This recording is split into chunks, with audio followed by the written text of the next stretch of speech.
ನೋಡಿ ಇಲ್ಲಿ ನಾನು 3 ಟೊಮೊಟೊ ಕಾಯಿ ತೊಗೊಂಡಿದ್ದೀನಿ. ನಾನು ಹಾಗೇ ಪೂರ್ತಿ ಟೊಮೊಟೊ ಏನಿರುತ್ತೆ ಹಾಗೇ ಹಾಕ್ಕೋಬೋದು ಎಣ್ಣೆ ಫ್ರೈ ಮಾಡೋದಕ್ಕೆ. ನಾನು ಇನ್ನೊಂದು ಸ್ವಲ್ಪ ಒಳಗಡೆದೆಲ್ಲ ಬೀಜ ತೆಗೆದಿದ್ದೀನಿ ಮತ್ತು ನೀಟಾಗಿ ಫ್ರೈ ಆಗುತ್ತೆ ಅಂತ ಹೇಳ್ಬಿಟ್ಟು ನಾನು ಈ ಥರ ಪೀಸ್ ಮಾಡಿದ್ದೀನಿ. ಮತ್ತು 2 ಹಸಿಮೆಣ್ಸಿಕಾಯಿ ತೊಗೊಂಡಿದ್ದೀನಿ ನಾನು ಖಾರಕ್ಕೆ ಎಷ್ಟು ಬೇಕೋ ಅಷ್ಟು. ಇದು ತುಂಬ ಖಾರ ಇರೋದ್ರಿಂದ ನಾನು 2 ಮಾತ್ರ ತೊಗೊಂಡಿದ್ದೀನಿ. ಇವಾಗ ಇದೆರಡನ್ನೂ ನಾನು ಸ್ವಲ್ಪ ಎಣ್ಣೆ ಹಾಕ್ಬಿಟ್ಟು ಫ್ರೈ ಮಾಡ್ಕೊತೀನಿ. ಕುಕ್ಕರ್ ಕಾಯೋದಕ್ಕೆ ಇಟ್ಕೊಂಡಿದ್ದೀನಿ. ಟೊಮೊಟೊ ಕಾಯಿ ಮತ್ತು ಮೆಣಸಿನ್ಕಾಯಿನ ಇನ್ನು ಫ್ರೈ ಮಾಡ್ಕೊಳ್ಳೋಕ್ಕೆ ಸ್ವಲ್ಪ ಎಣ್ಣೆ ಹಾಕ್ತಾ ಇದ್ದೀನಿ.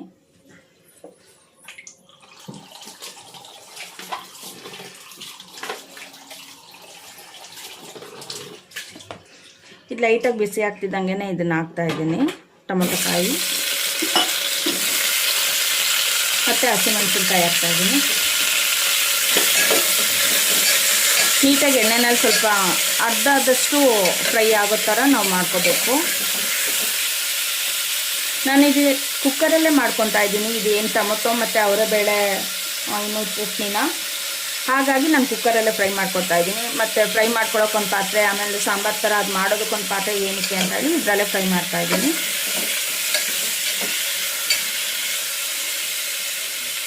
ಇದೆಲ್ಲ ಸಾಫ್ಟ್ ಆಗೋ ರೀತಿಯಲ್ಲಿ ಫ್ರೈ ಮಾಡ್ಕೋಬೇಕು ಇದೇ ಥರ. ನೋಡಿ, ಇದು ಟೊಮೊಟೊ ಕಾಯಿ ಚಟ್ನಿ ಅಂತನಾರು ಹೇಳ್ಬೋದು, ಅಥವಾ ಅವರೆಬೇಳೆ ಹಾಕಿ ಮಾಡ್ತಿರೋದ್ರಿಂದ ಒಂದು ಸಾಂಬಾರು ರೀತಿ ಅಂತನಾರು ಹೇಳ್ಬೋದು. ಆದರೆ ಮುದ್ದೆಗೆ ಮಾತ್ರ ತುಂಬಾ ಚೆನ್ನಾಗಿರುತ್ತೆ.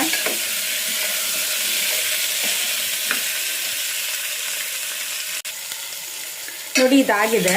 ಸ್ವಲ್ಪ ಮೇಲೆಲ್ಲ ಏನಿದೆ ಅದು ಟೊಮೊಟೊ ಸಿಪ್ಪೆ ಆಮೇಲೆ ಮೆಣಸಿನ್ಕಾಯಿ ಎಲ್ಲ ಫ್ರೈ ಆಗಿದೆ ನೀಟಾಗಿ. ಸಾಫ್ಟ್ ಆಗಿದೆ ಅದು ಸಿಪ್ಪೆ ಎಲ್ಲ. ಆಫ್ ಮಾಡ್ತಾ ಇದ್ದೀನಿ ಫ್ಲೇಮು. ಹಸಿಮೆಣಸಿನ್ಕಾಯಿ ನೋಡಿ, ಹಸಿಮೆಣಸಿನ್ಕಾಯಿ ಬಳಸಿದ್ರೆ ಕೆಲವರಿಗೆ ಆಗಲ್ಲ, ನಮಗೂ ಕೂಡ. ಆದರೆ ಯಾವತ್ತೋ ಒಂದು ರೀತಿಯಲ್ಲಿ ಮಾಡ್ಕೊಳ್ಳೋದ್ರಿಂದ ಏನು ತೊಂದರೆ ಇಲ್ಲ. ಸ್ವಲ್ಪ ತಣ್ಣಗಾದ ತಕ್ಷಣವೇ ಮಿಕ್ಸಿ ಜಾರ್ಗೆ ಹಾಕ್ಕೋಬೇಕು. ನೋಡಿ, ನಾನು ಮಿಕ್ಸಿ ಜಾರ್ ತೊಗೊಂಡಿದ್ದೀನಿ. ಇದಕ್ಕೆ ಇವಾಗ ಸ್ವಲ್ಪ ಕೊತ್ತಂಬರಿ ಸೊಪ್ಪು ಹಾಕ್ತಾಯಿದ್ದೀನಿ. ತೊಳೆದಿಟ್ಕೊಂಡಿದ್ದ ಕೊತ್ತಂಬರಿ ಸೊಪ್ಪು ಹಾಕ್ತಾಯಿದ್ದೀನಿ. ಜಾಸ್ತಿ ಹಾಕೋಬಾರ್ದು, ನೋಡಿ ಇಷ್ಟು, ಯಾಕಂದರೆ ಕೊತ್ತಂಬರಿ ಸೊಪ್ಪು ಸ್ವಲ್ಪ ಫ್ಲೇವರ್ ಜಾಸ್ತಿ ಇರುತ್ತೆ, ಸ್ಮೆಲ್ಲೆಲ್ಲ. ಹಾಗಾಗಿ ನೋಡಿ, ನಾನು ಇಲ್ಲಿ ಮಿಕ್ಸಿ ಜಾರ್ ತೊಗೊಂಡಿದ್ದೀನಿ. ಇದಕ್ಕಿದು ಸ್ವಲ್ಪ ಕೊತ್ತಂಬರಿ ಸೊಪ್ಪು ಹಾಕ್ತಾಯಿದ್ದೀನಿ. ಜಾಸ್ತಿ ಹಾಕಿದ್ರೆ ಏನಾಗುತ್ತೆ ಅಂದರೆ ನೋಡಿ, ಇಲ್ಲಿ ಮಿಕ್ಸಿ ಜಾರ್ ತೊಗೊಂಡಿದ್ದೀನಿ. ಇದಕ್ಕೀಗ ಒಂದು ಸ್ವಲ್ಪ ಕೊತ್ತಂಬರಿ ಸೊಪ್ಪು, ತೊಳೆದಿಟ್ಕೊಂಡಿರೋ ಕೊತ್ತಂಬರಿ ಸೊಪ್ಪು ಹಾಕ್ತಾಯಿದ್ದೀನಿ. ಸ್ವಲ್ಪನೇ ಹಾಕ್ತಾ ಇರೋದು ಕೊತ್ತಂಬರಿ ಸೊಪ್ಪು ಕ್ವಾಂಟಿಟಿ. ಏನಕ್ಕೆ ಅಂದರೆ ಟೊಮೊಟೊ ಕಾಯಿ ಅದೆಲ್ಲ ಏನಿದೆ ಟೇಸ್ಟ್ ಗೊತ್ತಾಗಲ್ಲ ಜಾಸ್ತಿ ಹಾಕ್ಬಿಟ್ಟೆ, ಹಾಗಾಗಿ. ಮತ್ತು ಒಂದು 10 ಎಸಲಷ್ಟು ನಾನು ಬೆಳ್ಳುಳ್ಳಿ ಹಾಕ್ತಾಯಿದ್ದೀನಿ. ಇವಾಗ ಇದಕ್ಕೆ ಏನು ಫ್ರೈ ಮಾಡಿ ಇಟ್ಕೊಂಡಿದ್ದೀವಿ ಟೊಮೊಟೊ ಕಾಯಿ ಮತ್ತು ಹಸಿಮೆಣಸಿನ್ಕಾಯಿ, ಅದನ್ನು ಹಾಕ್ಕೋಬೇಕು.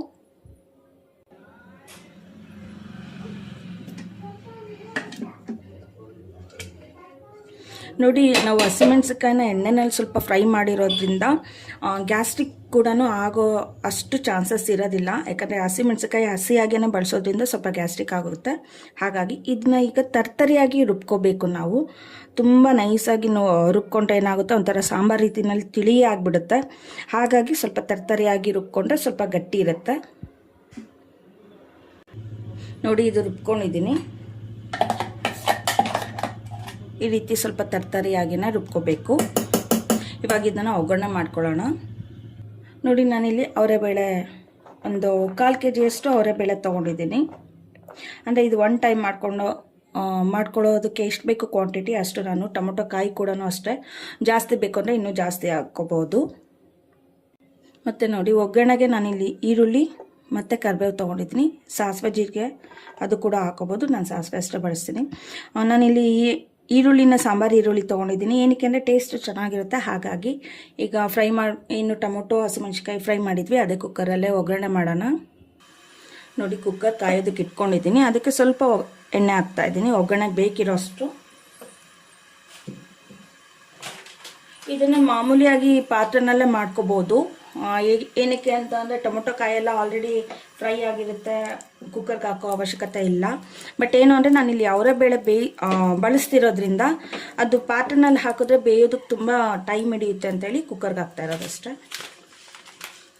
ಒಂದು ವಿಷಲ್ ಕೂಗಿಸಿದ್ರು ಸಾಕು, ಅವರ ಬೇಳೆನೂ ನೀಟಾಗಿ ಬೇಯುತ್ತೆ. ಮತ್ತು ಆಲ್ರೆಡಿ ಇದು ಟೊಮೊಟೊ ಕಾಯೆಲ್ಲ ಫ್ರೈ ಮಾಡಿರೋದ್ರಿಂದನೂ ನೀಟಾಗಿ ಮಸಾಲೆ ಬೇಯುತ್ತೆ. ಇದಕ್ಕೆ ಈಗ ಸಾಸಿವೆ ಹಾಕ್ತಾಯಿದ್ದೀನಿ.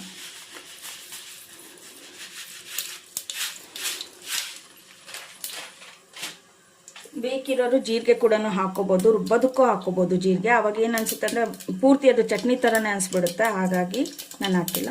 ಈರುಳ್ಳಿ ಹಾಕ್ತಾಯಿದ್ದೀನಿ ಮತ್ತು ಕರಿಬೇವು ಹಾಕ್ತಾಯಿದ್ದೀನಿ.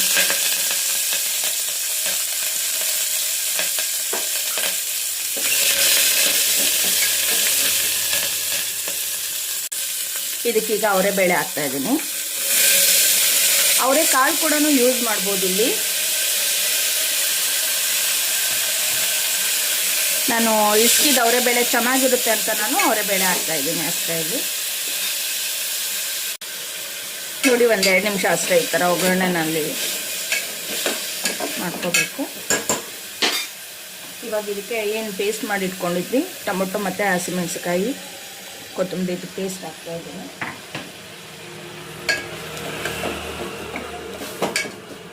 ನೋಡಿ, ನಾವಿಲ್ಲಿ ಮುದ್ದೆ ಅನ್ನಕ್ಕೆ ಮಾಡ್ಕೊಳ್ತಿರೋದ್ರಿಂದ ಇದು ಇಷ್ಟು ಗಟ್ಟಿಯಾಗೇ ಬಳಸೋಕ್ಕಾಗೋದಿಲ್ಲ, ಹಾಗಾಗಿ ಸ್ವಲ್ಪ ಮಟ್ಟಿಗೆ ನೀರು ಹಾಕ್ಕೋಬೇಕು.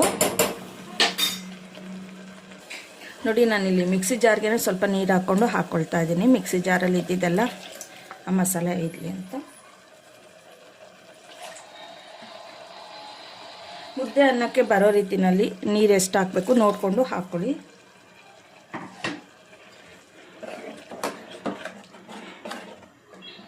ನೋಡಿ, ಇಷ್ಟು ಮಾತ್ರ ಈ ರೀತಿಯಲ್ಲಿ ಇದ್ದರೆ ಆಯಿತು.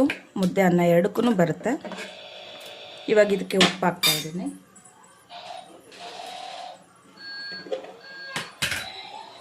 ಉಪ್ಪೆಲ್ಲೂ ಬಳಸಿಲ್ಲ ಇದಕ್ಕೂ ಮುಂಚೆ ಇದಕ್ಕೆ, ಹಾಗಾಗಿ ರುಚಿಗೆ ಬೇಕಿರೋ ಅಷ್ಟು ಉಪ್ಪು ಹಾಕ್ತಾಯಿದ್ದೀನಿ. ಒಂದ್ಸಲ ನೀಟಾಗಿ ಮಿಕ್ಸ್ ಮಾಡಿ ಕುಕ್ಕರು ಕ್ಲೋಸ್ ಮಾಡಿಬಿಟ್ಟು 1 ವಿಷಲ್ ಕೂಗಿಸಿದ್ರೆ ಅವರೇ ಬೇಳೆ ಟೊಮೊಟೊ ಕಾಯಿ ಚಟ್ನಿ ರೆಡಿ ಆಗುತ್ತೆ.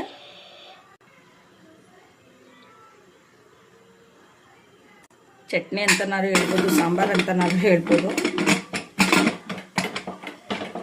ಇದೀಗ 1 ವಿಷಲ್ ಕೂಗಿಸ್ಕೋಬೇಕು. ನೋಡಿ, ಕುಕ್ಕರ್ ಆರಿದೆ. ಈಗ ಟೊಮೊಟೊ ಕಾಯಿ ಮತ್ತು ಇಸ್ಕಿದ ಅವರೇ ಬೇಳೆ ಚಟ್ನಿ ರೆಡಿಯಾಗಿದೆ.